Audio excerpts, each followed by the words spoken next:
Good afternoon, everyone, and welcome again to this session of e-Nishchit. And today we have states from Delhi, UP and West Bengal. और आज हमारी सारी Hindi speaking states हैं. हमारी जो crowd होता है हमेशा मिक्स क्राउड होता है. कुछ डॉक्टर्स होते हैं, कुछ नर्सेज होती हैं, कुछ लैब टेक्नीशियंस होते हैं. क्योंकि एआरटी में जैसे कि आप सब जानते हैं यही कॉन्सेप्ट है कि टीम की ट्रेनिंग होनी चाहिए और एक टॉक सबको अटेंड करनी चाहिए और उसमें से जो जिसके काम है that person should take away that message from that particular talk. जैसे अगर कोई चीज रिकॉर्डिंग रिपोर्टिंग की है तो वी वुड एक्सपेक्ट कि जो हमारी सिस्टर जीज हैं वो they would be able to take things. अगर टेस्टिंग की है तो लैब, काउंसलिंग की है तो are counsellors. So we are always mixed group. And with this little introduction, can I please request Radha to put up the poll for attendance? Yes, ma'am, we are doing that.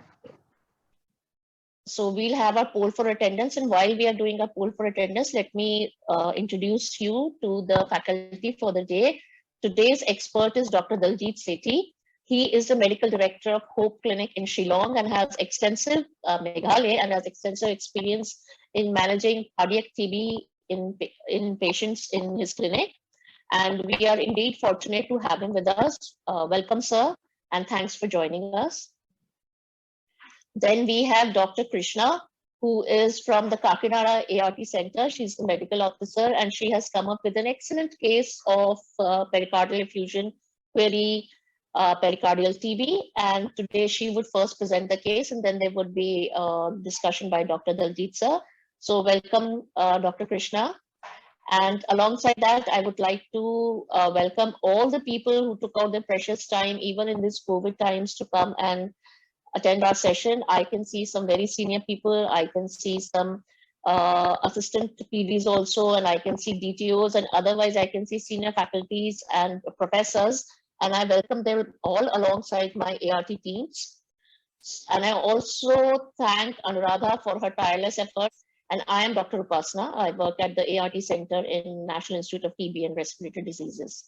Next, Dr. Krishna from Kakinada ART Center to please make her case presentation. Thank you, ma'am. Yeah, good afternoon, everyone. I'm Dr. Krishna Kumari, working as a medical officer at ART Plus Center, Kakinada. So today I'm going to present a case related to a 38-year-old female patient who was diagnosed to have pericardial effusion due to tuberculous pericarditis with bilateral pleural effusion associated with cardiomegaly. So the reason for the case presentation is, what is the better line of treatment in this case? What would be the possibility of cardiac complications with anti-tuberculosis therapy? So coming to her ART and medical history, ART registration was done on 11th December 2015. ART initiated on 27th February 2018. Date of TB confirmation on 5th April 2021. ATT initiation was done on 22nd April 2021. She has no past history of TB. She was defaulter for isoniazid preventive therapy. She is on ART since 27th February 2018, initiated on TLE regimen. She was regularly irregular at the time of pill pickup at ART center. Later, patient went on loss to follow-up in 2020 for a period of 6 months from 2nd April 2020 to 27th October 2020. She was tracked back to ART center on 28th October 2018.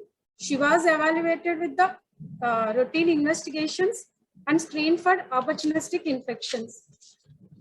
So after which investigations were within normal limits and no opportunistic infections were observed.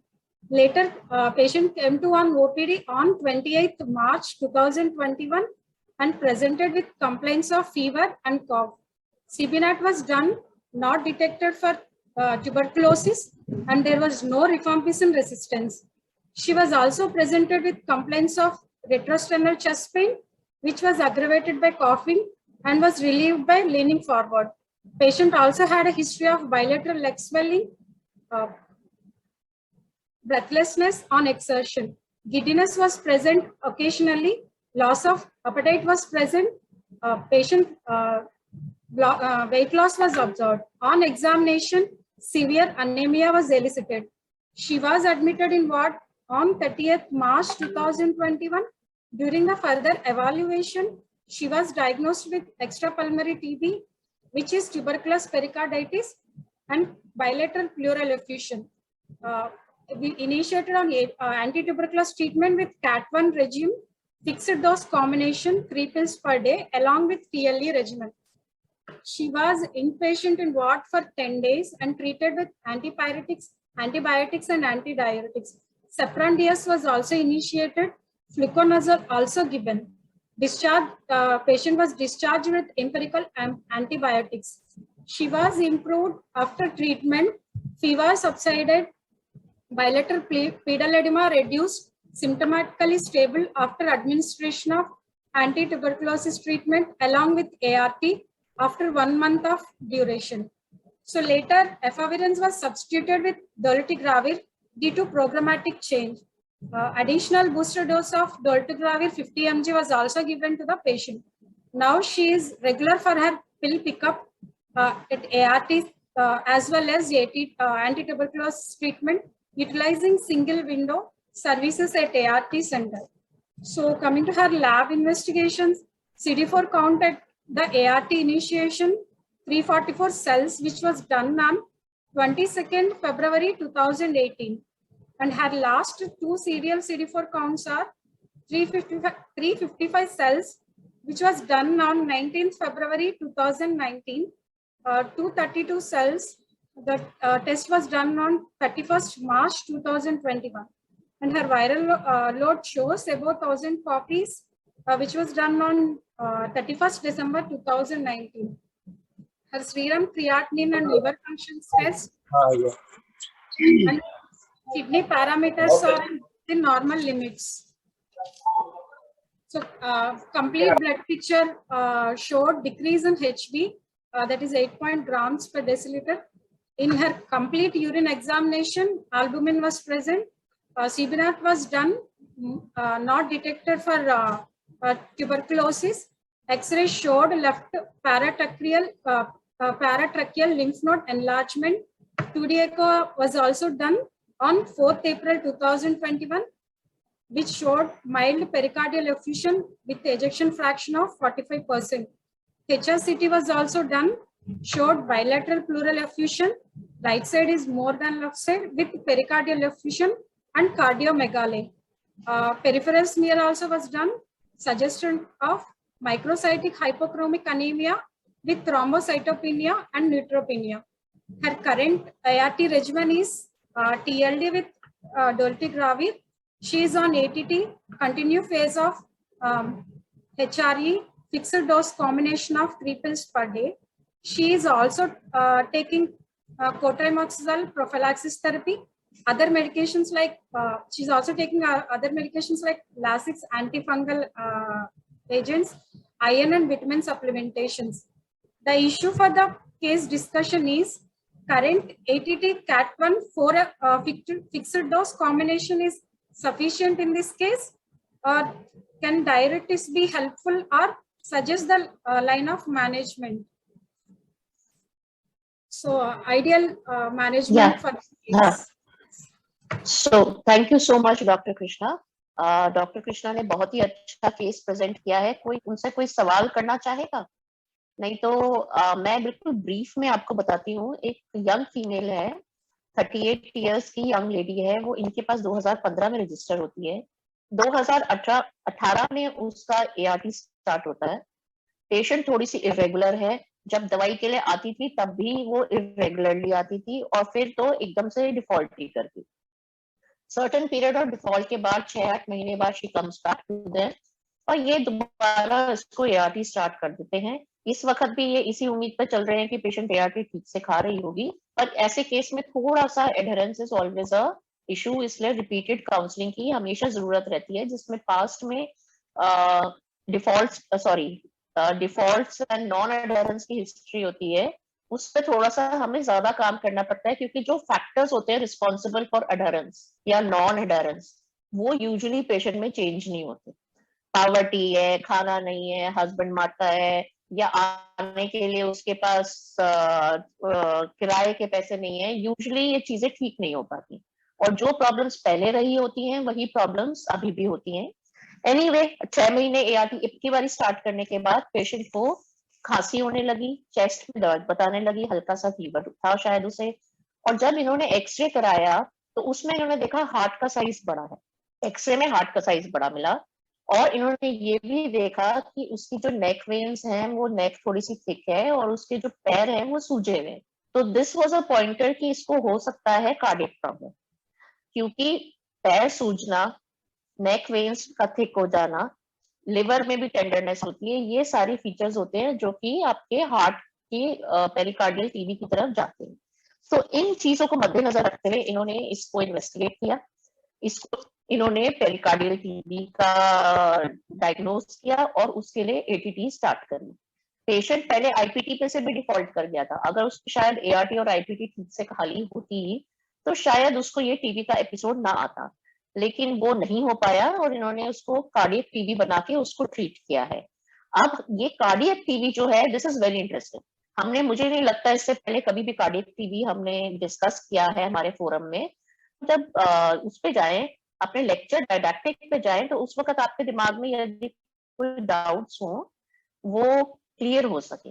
एक दो चीजें होती हैं जो सबको operationally पता है, जो मुझे भी दिख रही हैं कि टीबी डायग्नोज हो गई थी 4 को, दवाई स्टार्ट हुई 22 को। ये कुछ ना ऑपरेशनल प्रॉब्लम्स रह जाती हैं, स्पेशली फॉर दोज पीपल जिनमें क्लिनिक विजिट्स बहुत, जो क्लिनिक विजिट्स को बहुत अडर नहीं करते। जैसे अगर आपने उनको 5 को बोला कि कल आना तुम्हारी एटीपी स्टार्ट करेंगे और वो 22 को आए, तो इसमें कभी कभी ऑपरेशनल प्रॉब्लम्स हो जाती हैं जो कि मुझे इस केस में भी दिख रही हैं। बट इसके लिए तो हम यही कह सकते हैं कि जब किसी को टीबी डायग्नोज हो जाए तो उसके पीछे अपने काउंसलर को बस लगा दो कि जब तक वो आके अपना टीबी का इलाज ना शुरू कर दे तुम उसको पीछे फोन करते ही करो, करते रहो, काउंसलिंग करते रहो, और कम से कम ये कोशिश करो कि उसका एटीटी टीबी डायग्नोसिस और एटीटी इनिशिएशन के बीच में कोई गैप ना रहे। With these few words, I would now request Dr. Daljit Sethi to kindly give his talk on cardiac TB and enlighten the house about it. Ma'am, there is one query. एक query है Dr. Archana Singh DHU से है. If you think we can take it or after the session. The question is, should we do pericardial and pleural fluid tap for CBNAT to rule out MDR TB? Okay, so let's do this after the session. एक बारी sir का सुन लेते हैं. Yeah, thank you. Thank you. We'll definitely answer it. नमस्कार, मेरी आवाज आ रही है जी? जी सर, बिल्कुल क्लियरली सुन पा रहे हैं. जी. तो अनुराधा जी, आपका बहुत बहुत धन्यवाद मुझे जो मौका दिया। डॉक्टर कृष्णा ने एक बहुत बेहतरीन तरीके से ये केस प्रेजेंट किया और इसकी समरी और भी बेहतरीन थी जो डॉक्टर उपासना ने किया। मैं सिर्फ एक ऐड कर दूं, कई बार हमारी रिकॉर्डिंग में कुछ गड़बड़ होती, तो मैंने जब बारीकी से ये केस पढ़ा तो देखा ये 30 मार्च को पेशेंट एडमिट हो गया था और 8 को जब इसे डिस्चार्ज किया गया तो वो एटीटी पे डिस्चार्ज किया गया। तो इस हॉस्पिटलाइजेशन के दौरान उसे एटीटी स्टार्ट की गई थी, तो एक बहुत अप्रोप्रिएट मेजर लिया गया। तो आज जो डिस्कशन डॉक्टर कृष्णा ने बताया तो मुद्दे हैं, क्या जो हम ये एंटी ट्यूबरकुलर थेरेपी दे रहे हैं क्या ये काफी है? नहीं, डायूरेटिक की जरूरत तो नहीं, शॉर्ट ट्रीटमेंट की जरूरत है। सबसे बेहतरीन ट्रीटमेंट क्या रहेगा और हम इसे कैसे फॉलो अप करें? तो तकरीबन 1 करोड़ लोग दुनिया में ये एक्वायर्ड ट्यूबरकुलोसिस से प्रभावित है। मैं बताऊं, आज भी ये कम नहीं हो रहे, इसकी गिनती बढ़ रही है और ये बहुत एक चिंताजनक इशू बन गया है। कोविड के चलते इसमें हमें काफी हेल्थ केयर में गिरावट आई है और ये 1 करोड़ जो है इसमें तकरीबन 85 लाख गरीब देशों में है और इसका जो लिंक है इस जो पॉवर्टी से, गरीबी से बहुत गहरा है। तो टीबी के दौरान मॉर्टेलिटी बहुत बढ़ जाती है और अगर हम सिर्फ पेरिकार्डियल एफ्यूशन को देखें, 40 से 70% पेरिकार्डियल एफ्यूशन गरीब देशों में पाया जाता है और इसमें 15 लाख लोगों की मौत हो जाती है। 2018 के आंकड़े हैं। जो हमारे पेशेंट इम्यून सप्रेस्ड हैं उनमें ये काफी रिस्क है, ये एक रिस्क फैक्टर है। जिनको HIV है, जो कि आप में से जो अटेंड कर रहे हैं, ये ध्यान रखें कि तकरीबन 9 से 16 गुना HIV पेशेंट को पेरिकार्डियल एफ्यूशन होने का खतरा है, जबकि सिर्फ 8.5% के लोगों को HIV को इन्फेक्शन होता है। जहां HIV आ जाए वहां ना ही TB का खतरा काफी ज्यादा है, पेरिकार्डियल एफ्यूशन का भी काफी ज्यादा। और क्या रिस्क फैक्टर्स हैं जिनको किसी वजह से स्टेरॉइड मिल रहा हो, जैसे डॉक्टर उपासना ने बताया, घर पे खाने को नहीं है, पौष्टिक आहार नहीं है, और एक ऐड करें भी जिनको डायबिटीज है या कोई कार्डियोवास्कुलर डिसीज है। ये एक बहुत अजीब सा मुद्दा हमारे देश में आ गया है कि जब हमारे देश से मलेरिया, ट्यूबरकुलोसिस, डेंगू ये हम हटा नहीं पाए, हमने cardiovascular disease, non communicable disease को इनवाइट कर लिया और आज ये हम डबल बर्डन जो है हम इससे जूझ रहे हैं। कार्डिया के हर एक स्ट्रक्चर इन्वॉल्व हो सकते हैं, उसमें प्रमुख है पेरिकार्डियम 2 से 5%, मायोकार्डाइटिस जो है वो ये तकरीबन 0.1 से 2, ये गलत नोट हुआ है, और एओर्टा 0.3, एओर्टा की इन्वॉल्वमेंट काफी रेयर है। तो पेरिकार्डियल इन्वॉल्व होना काफी कॉमन है एड्स के मरीजों में, और जिनको एड्स है 80% और जिनको एड्स नहीं होता पेरिकार्डियल इन्वॉल्वमेंट सिर्फ 5% मरीजों में होता है। वो कैसे में मिलते हैं, वो हमारा उनसे मिलना एक्यूट पेरिकार्डाइटिस को लेकर होता है। पेरिकार्डियल एफ्यूशन काफी कॉमन होता है। मायोकार्डियल इन्वॉल्व होना इतना ज्यादा कॉमन तो नहीं, लेकिन पाया जाता है। शायद ये पेशेंट, इनका LV फंक्शन 45% था, जबकि कोई रीजनल वॉल मोशन एबनॉर्मेलिटी नहीं थी। शायद कुछ इन्फ्लेमेशन के दौरान जो मायोकार्डियल मसल्स हैं वो प्रभावित हुई। पेरिकार्डाइटिस, एक्यूट पेरिकार्डियल एफ्यूशन दोनों मिलकर चलते हैं, और एक कंस्ट्रिक्टिव पेरिकार्डाइटिस के मरीज को पेरिकार्डियल एफ्यूशन होना कोई आश्चर्य की बात नहीं, और इन सब सिम्टम्स, इन सब प्रेजेंटेशन में ओवरलैप हो जाता है। जबकि आम तौर से लिम्फेटिक स्प्रेड जो है वो कॉमन है, लेकिन जिन लोगों को एड्स है उनको ब्लड के दौरान स्प्रेड, जिसे हम मिलियरी ट्यूबरकुलोसिस कहते हैं, वो काफी देखा गया है। आए चले कंस्ट्रिक्टिव पेरिकार्डाइटिस की ओर। अब भी तो है ही हमारे देशों में कॉमन, और ये कंस्ट्रिक्टिव पेरिकार्डाइटिस 38 से 80% लोगों में होता है। लेकिन ख्याल करने की बात है कि कई लोगों में ये ट्रांजिएंट होता है, पता भी नहीं चलता, हुआ और बस इन्फ्लेमेशन खत्म हुई, दवाई शुरू हुई और वो चला गया, रिकॉर्ड भी नहीं हुआ। जबकि जो कंस्ट्रिक्शन है, कंस्ट्रिक्टिव पेरिकार्डाइटिस फ्लो रेट, वो 20 से लेकर 50% लोगों में पाया जाता है। उन लोगों में भी जिनकी ट्रीटमेंट प्रॉपर हो, तो कई अरसों बाद उनमें ये कंस्ट्रिक्टिव पेरिकार्डाइटिस के सिम्टम्स देखे जाते हैं। और अगर ये चलता जाए तो ये हार्ट फेलियर का एक कारण बन जाता है।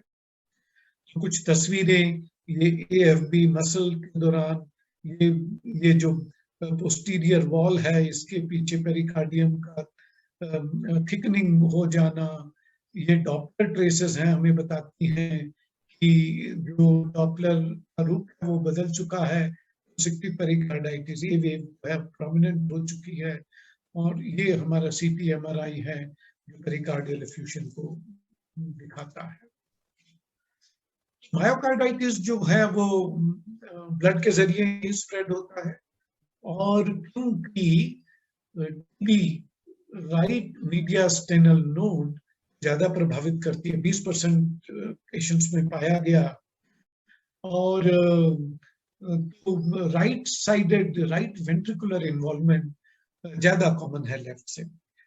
भी एंडोकार्डाइटिस एक बहुत रेयर प्रेजेंटेशन है, अब तक कुल 50 केस ही रिपोर्ट किए गए हैं।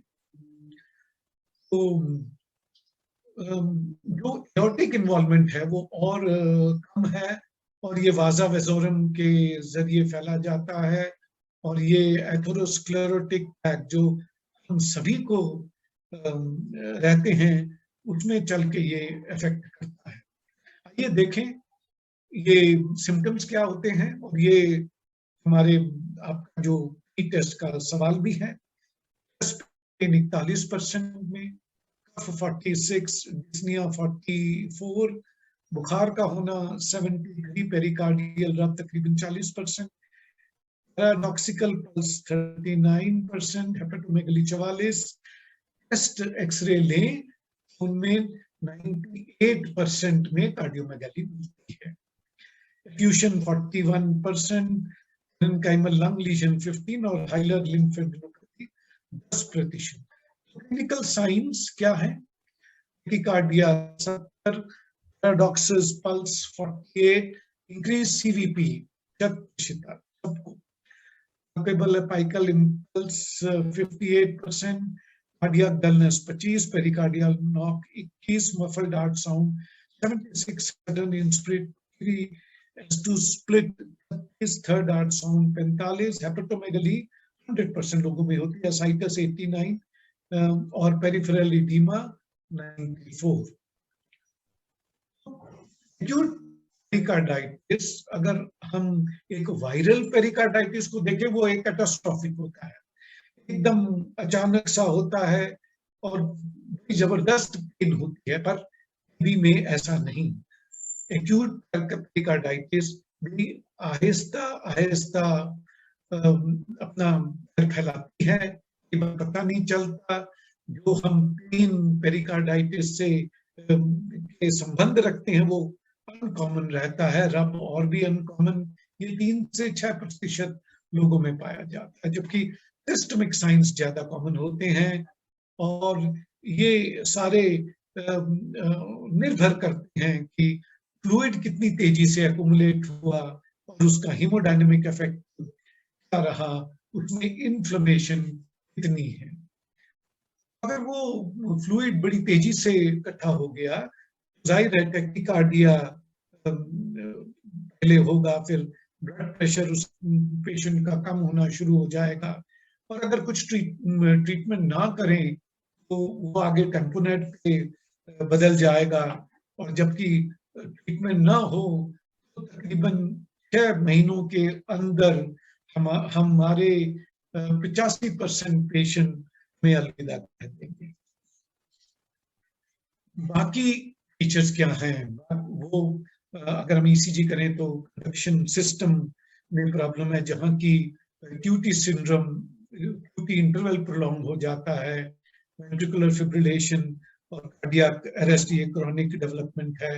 हार्ट फेलियर आहिस्ता आहिस्ता बनता है, और कई बार तो कुछ भी नहीं पता चलता, पता नहीं पेशेंट कैसे चल बसा, और जब पोस्टमार्टम करते हैं तभी पाया जाता है कि ये पेरिकार्डियल एफ्यूजन और पेरिकार्डियल थीनिंग थी। एओर्टा काफी रेयर है, मेरे देखने में आया नहीं। यहाँ पर फीचर्स ऑफ सूडो एन्यूरिज्म और माइकोटिक एन्यूरिज्म लिखा गया है। चेस्ट एब्डोमेन में पल्सेटाइल और पैल्पेबल मास, और कई बार वो रप्चर कर जाता है। आइए हम देखें हम इसको अप्रोच कैसे करें। अगर हमारे सस्पेक्टेड पेशेंट्स जो हैं उनको कार्डियक सिम्टम्स हैं तो सबसे उचित रहेगा कि हम एक इको कराएं। और इको के दौरान हमें पेरिकार्डियल फ्लूइड मिलना ये बहुत आसान है। एक अल्ट्रासोनोलॉजिस्ट भी एब्डोमेन का स्कैन करते हुए इसे डायग्नोज कर देते हैं।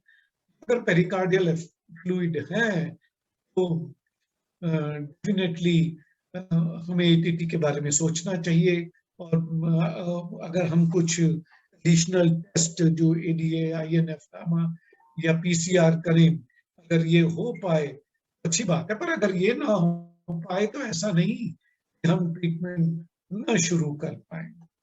तो इको हमें ये भी बताएगा भी मायोकार्डियल की इन्वॉल्वमेंट कैसी है, सिस्टोलिक और डायस्टोलिक डिस्फंक्शन कैसा है। अगर इको सिम्टम्स नहीं है पेशेंट को, एक्सरे में हार्ट एनलार्ज है या ईसीजी में डिफेक्ट है, तो भी फिर उन्हें इको के लिए भेजना चाहिए।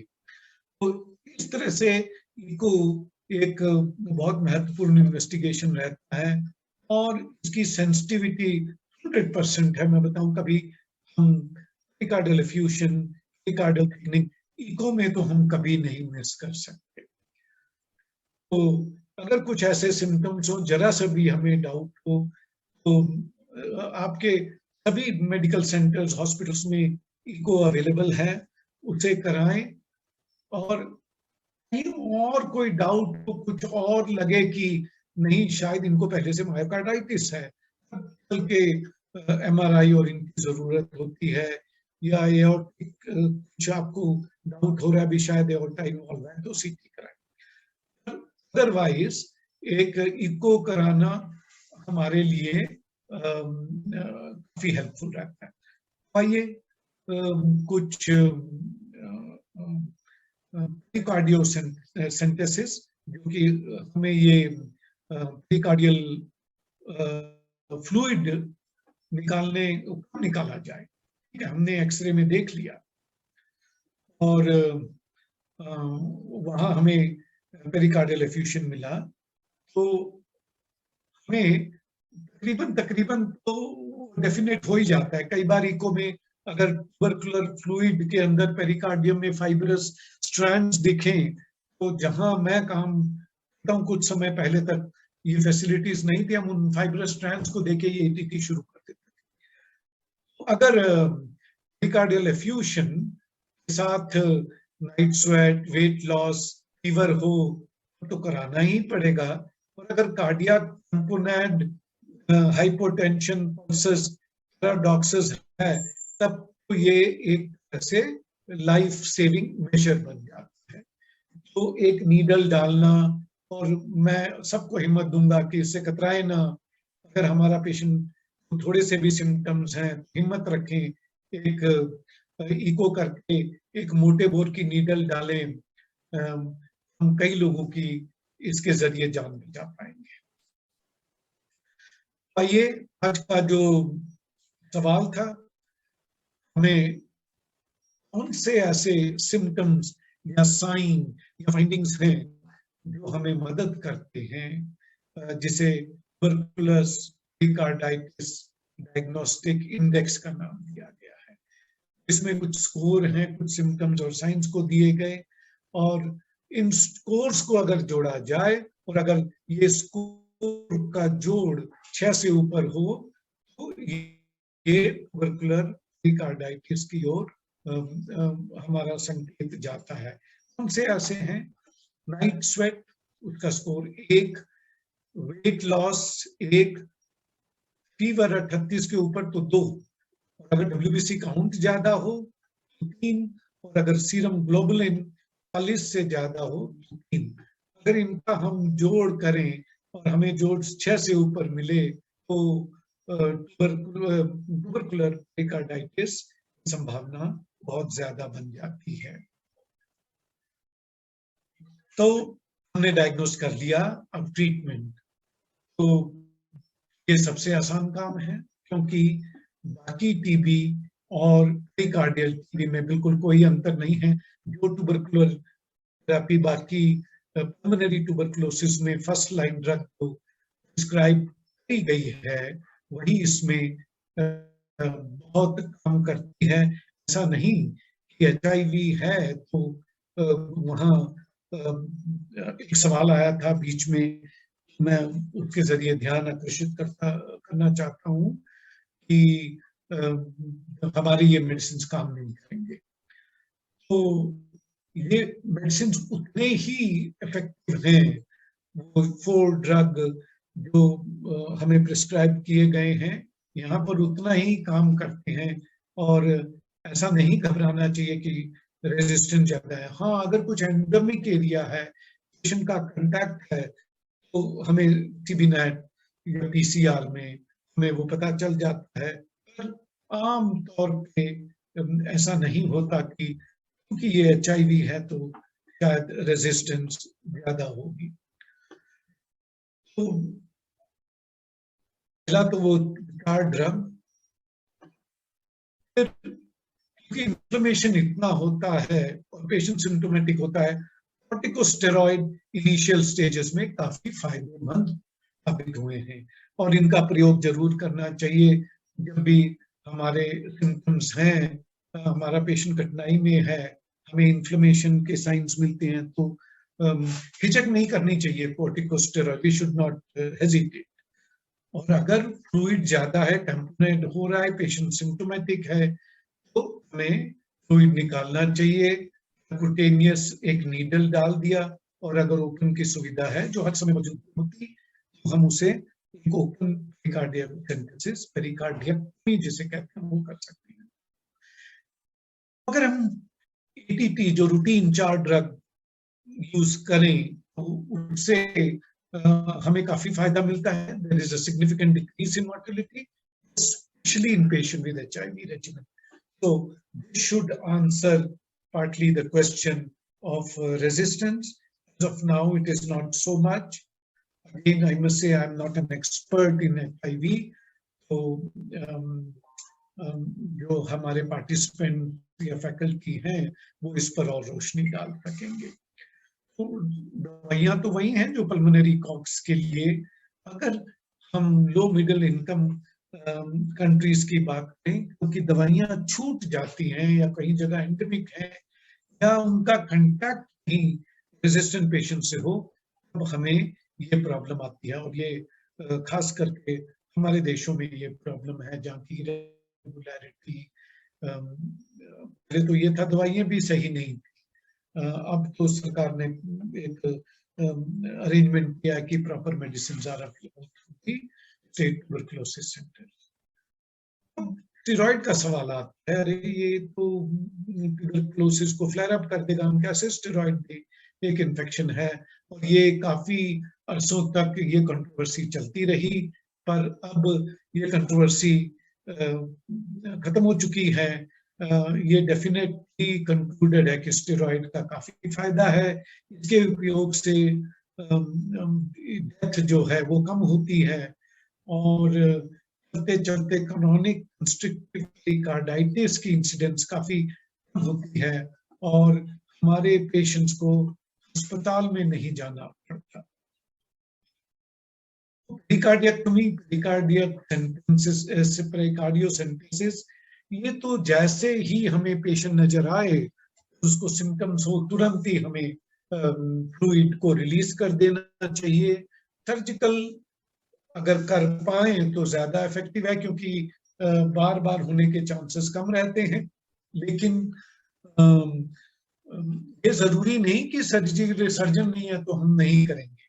आप काइंडली उसको इमीडिएटली रिलीव करें, क्योंकि सर्जरी में समय लगता है, पेशेंट को तैयार किया जाना पड़ता है, एनेस्थेटिस्ट चाहिए, और ऐसी सुविधाएं हर समय नहीं होती। और अगर हम सोचें भी तो पहले 4 से 8 हफ्ते हमें उनको ट्यूबरकुलर थेरेपी देनी पड़ती है, और उसके बाद ही हम सर्जन के पास भेज सकते हैं। तो आज का जो सवाल कि अब ये जो 4 दवाइयां जो कॉमन है पल्मोनरी कॉक्स के लिए, क्या वो काफी हैं? इसका उत्तर है हाँ, वो इन प्रॉब्लम को हल करने के लिए काफी है। डायूरेटिक हम यूज करें, डायूरेटिक का वैसा तो कोई रोल नहीं, बल्कि अगर क्रोनिक कंस्ट्रिक्शन है और हम सिर्फ पैरों को देखेंगे वो फूला हुआ है और उसका कारण ना पता चले और डाययूरेटिक भी, हमारा एक्स्ट्रा जो जो इंट्रावास्कुलर वॉल्यूम है वो और कंस्ट्रिक्ट हो जाएगा और पेशेंट्स को और तकलीफ होगी। अगर हमें पता चले मायोकार्डाइटिस हो गया है और मायोकार्डियल इन्वॉल्वमेंट है, तभी डाययूरेटिक का इस्तेमाल करें। फॉलो अप तकरीबन जैसे इस केस में किया गया, तकरीबन 1 हफ्ता हमें देखना चाहिए। इसके दौरान हमें ड्रग इंड्यूस हेपेटाइटिस का भी पता चल जाता है। हम एक बार इन्हें 1 महीने के बाद फिर 3 महीने पर बुलाते हैं और आइडियल लाइन ऑफ ट्रीटमेंट यही है कि पहली बार जब देखें हम अपना LFT करें, चेस्ट एक्सरे करें, रिपीट को करें। मैं नहीं मानता कि हर पेशेंट को CT स्कैन और MRI की जरूरत है। आप अपने जो भी हमारे पास सुविधाएं हैं उससे हम काफी लोगों की मदद कर सकते हैं। तो इसे अगर मैं रैप अप करूं, जो हार्ट की इन्वॉल्वमेंट है वो काफी कॉमन है और ये आगे चलते हार्ट फेलियर, कंस्ट्रक्टिव पेरिकार्डाइटिस और मौत का कारण बन सकती है। इसके रूप काफी हैं, जैसे मैंने बताया सिम्टम्स काफी हैं और काफी और बीमारियों से मिलते जुलते हैं।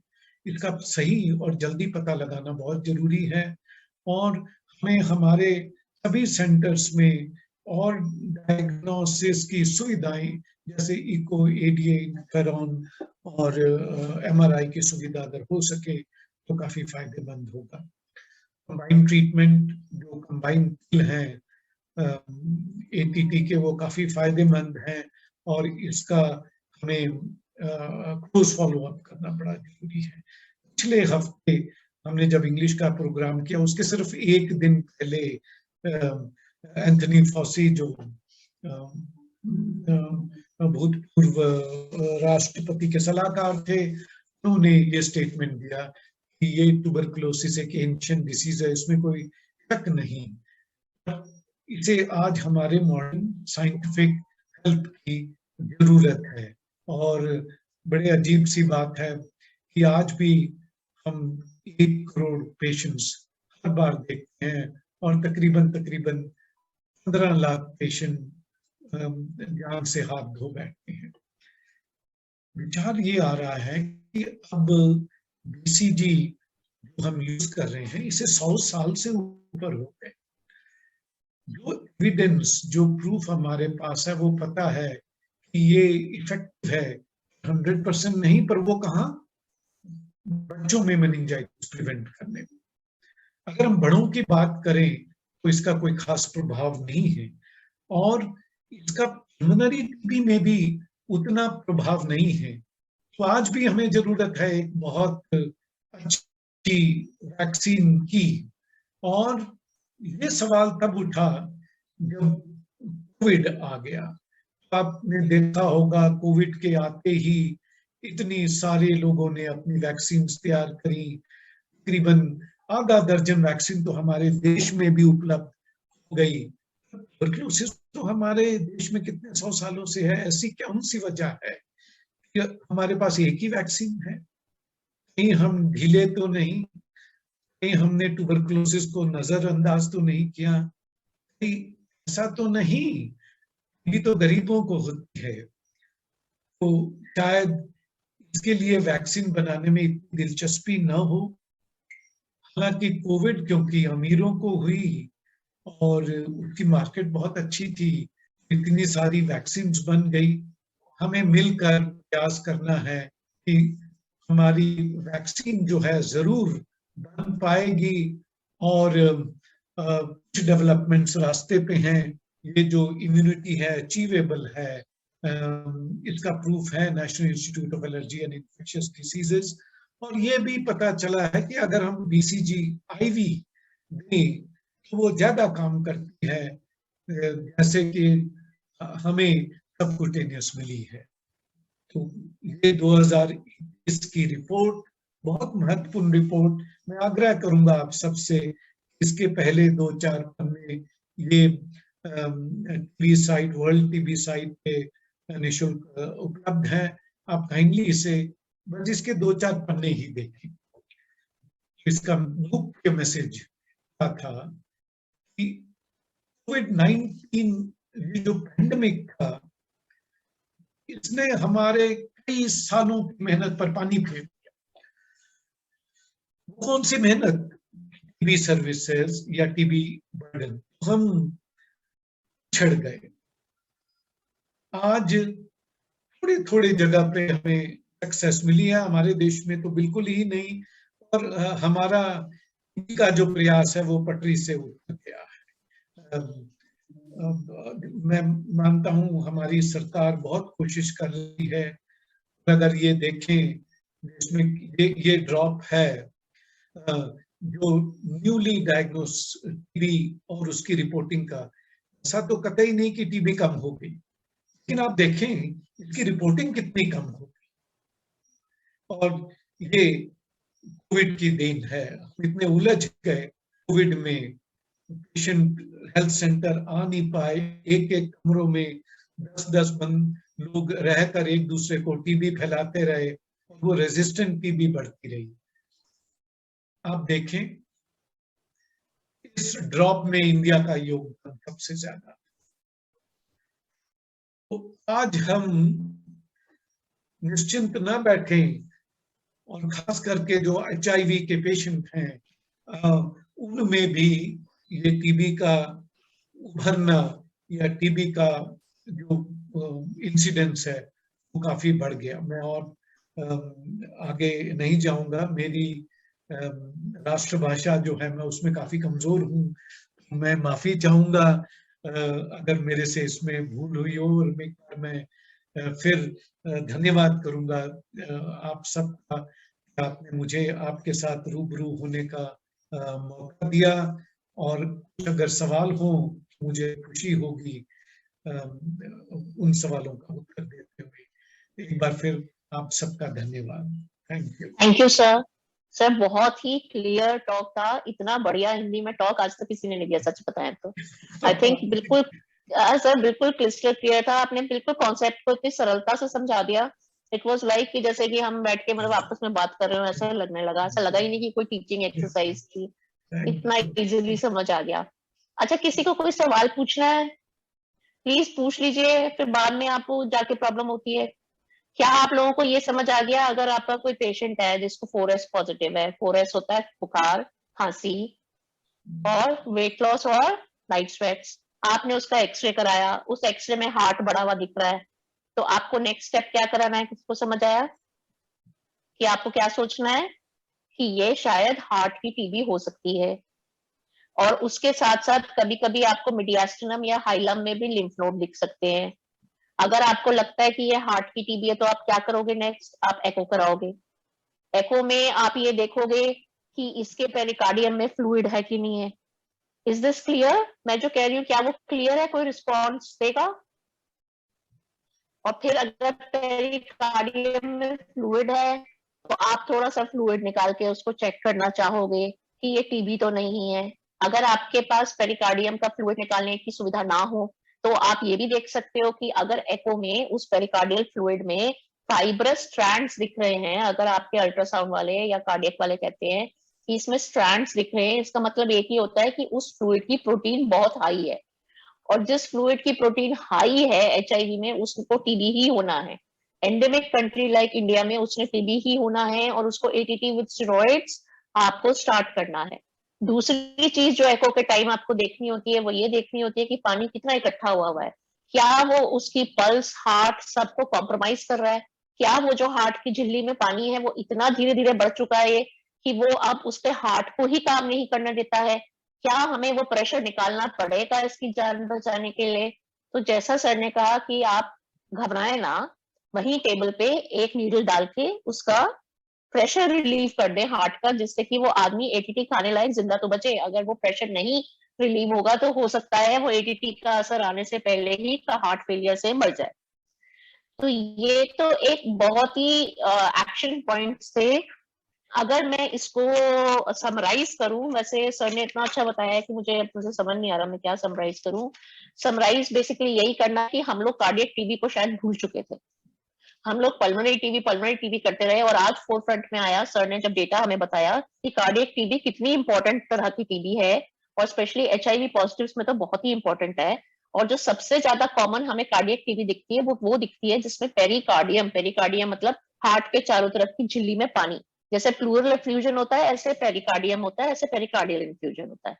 तो वो सबसे कॉमन होता है जो कि एक सिंपल एको से पता चल जाता है। बाकी मायोकार्डाइटिस और एओर्टा रेयर होते हैं, हम उसमें जा भी नहीं रहे क्योंकि उनके लिए MRI और CT चाहिए होते हैं। लेकिन अगर हम ART सेंटर्स में बैठ के यही समझ लें कि एको कर लें और पेशेंट को देख लें उसको फ्लूइड तो नहीं है, तो वो हमारे लिए बहुत अच्छा होगा।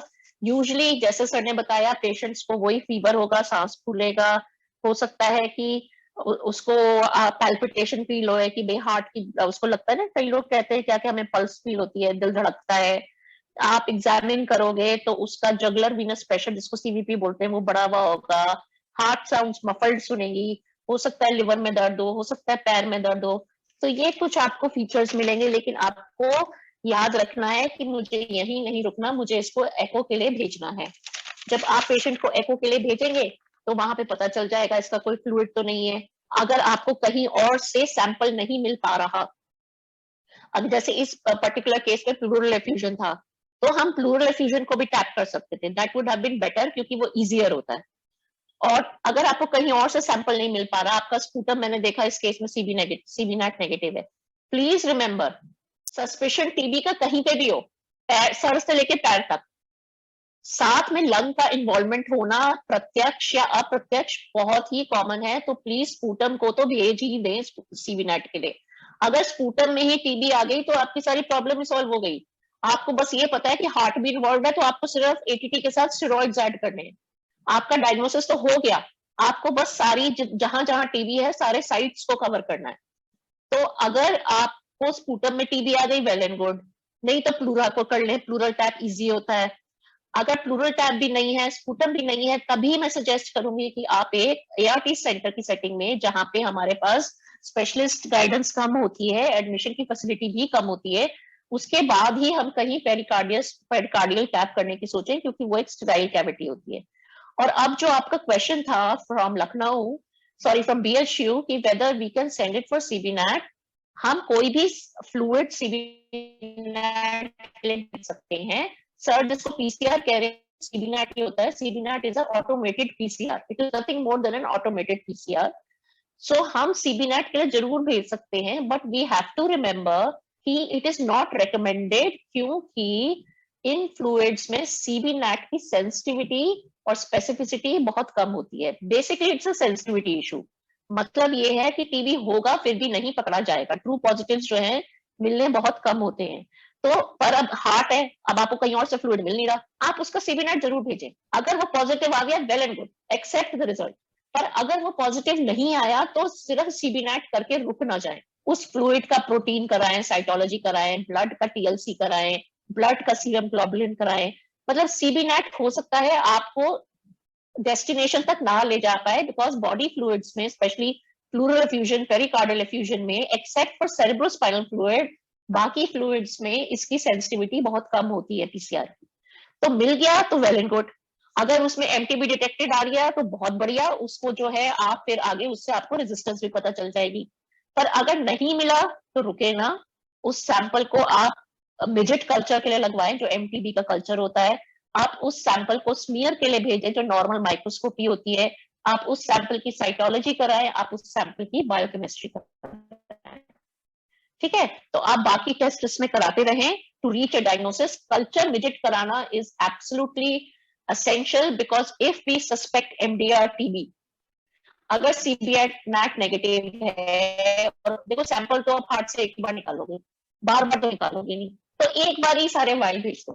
CB नैट पॉजिटिव आ गया, गुड, नहीं आया तो आपने ऑलरेडी कल्चर लगवा दिया था, उस कल्चर से पता चल जाएगा कि इसमें MTB आता है, और MTB आता है तो उसमें कौन सी ड्रग को सेंसिटिविटी है और कौन सी ड्रग को नहीं।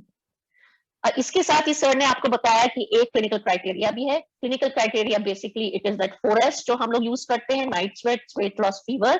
और दूसरा है TLC और तीसरा है सीरम ग्लोबुलिन। अगर इसका स्कोर मोर देन 6 हो तो ट्यूबरकुलर पेरिकार्डियल एफ्यूजन के बहुत ज्यादा चांसेस होते हैं।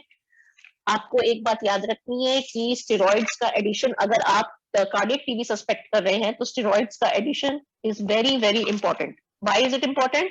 क्योंकि ये क्रॉनिक कंस्ट्रक्टिव पेरिकार्डाइटिस को प्रिवेंट करेगा, and once it prevents chronic constructive pericarditis, the chances of heart failure and death and future hospitalisation automatically goes down. as far as antibiotic और माइक्रोबैक्टीरियल ट्रीटमेंट इज कंसर्न, जो ATT हम सब ने use करते हैं वही ATT इसमें भी यूज कर सकते हैं, एक बार जब डायग्नोसिस एस्टैब्लिश हो जाए। 4 drug ATT for drug sensitive TB, and if you are somehow you are lucky and you're able to pick up drug resistant TB, then we go the drug resistant way, and चाहे sensitive TB हो चाहे resistant TB हो, steroids आपको add करने ही करने हैं। और अगर हार्ट पे प्रेशर आ रहा है, पल्स पेशेंट की कम फीबल होती जाती है, हार्ट फेलियर हो जा रहा है, हार्ट कॉन्ट्रैक्ट नहीं कर पा रहा है, तो आपको हार्ट पे से प्रेशर रिलीज करना पड़ेगा। अब चाहे वो आप इको गाइडेड सुई डाल के करें या आपके यहाँ फैसिलिटी हो पेरिकार्डियक्टमी की तो आप सर्जिकल करें। That would depend upon the amount of facilities you have. But if the heart is compromised, only giving ATT will not help you. After 4 to 8 weeks of ATT, you should go in for a pericardiectomy if the patient is showing signs of constriction, significant signs of constriction. So I think यही synopsis था। अगर मैंने कुछ miss किया है तो sir please add कर दीजिए। टॉक तो आपका ऑलरेडी बड़ा ही क्लियर था, मैंने फिर भी दोबारा बता दिया सबको। So, क्या कोई क्वेश्चन पूछना चाहेगा? It was such a excellent talk, मतलब बहुत ही बढ़िया था। हम सर को फिर कहेंगे एक दिन हमें कार्डियक टीवी पे टॉक के लिए। Would anybody else want to ask anything? I think इन्होंने over to you, Anuradha, over to you. No, sorry. I was just saying participants can unmute themselves. आप unmute कर सकते हैं, कोई भी query हो तो, और पूछ सकते हैं अभी। BHU वालों की query solve हो गई? Can you please touch base with BHU people? और Krishna, Dr. Krishna from Kakinada, आपकी query solve हो गई? Yes ma'am, yes ma'am। Doctor Krishna, हाँ, आपके केस में क्या कहा है कि प्लूरल एफ्यूजन भी है, तो आपके लिए अच्छा सैंपल वो स्पूटम, वो CBNAT नेगेटिव हो गया, ठीक है? उसके बाद प्लूरल एफ्यूजन था, उसमें भी CBNAT प्लस माइनस रहता है। पर आपके केस में जो एक बहुत अच्छा सैंपल रहेगा वो रहेगा अगर आप ट्रांसब्रोंकियल बायोप्सी कर लेंगे, जो आपका लिम्फ नोड है ना चेस्ट में, you put in a bronchoscope and send a needle and take out a fine needle aspiration और उसका CBNAT करा लीजिए। That will be a very good sample for you. ठीक है, सो एवरी केस का सैंपल कहां से निकालना, that becomes a real challenge, and that is why each case of TB is new. Yes ma'am, I will do it following when next whatever cases comes we will follow that. Yeah, thank you so much. Doctor Bakshi ma'am, आप कुछ कहना चाहेंगे? I needed to actually I have a query for sir. Suppose this patient comes as resistant. Yes. Resistant to the sensitive drugs, the usual 4 drugs. Will we still continue with steroids and with anemia and all? Will we have a tailor-made regimen for this person, or will we continue with the standard shorter acting or longer acting regimen? Okay, this is a very important question. Now, steroid is to be used only during the period of little louder. Steroid is to be used only during the period of inflammation. So it is only during the acute phase that steroid is required.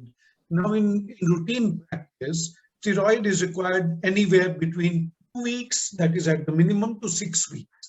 We seldom require more than that, and that usually does not interfere with the treatment. Now, the question is, if it is resistant, then we follow the other regimen. Steroid stays in its place. We prefer not to use very long-acting steroids like dexamethasone. Short-acting prednisolone is very good enough for this. Thank you. Thank you. Thank you, sir. Thank you. Anybody else?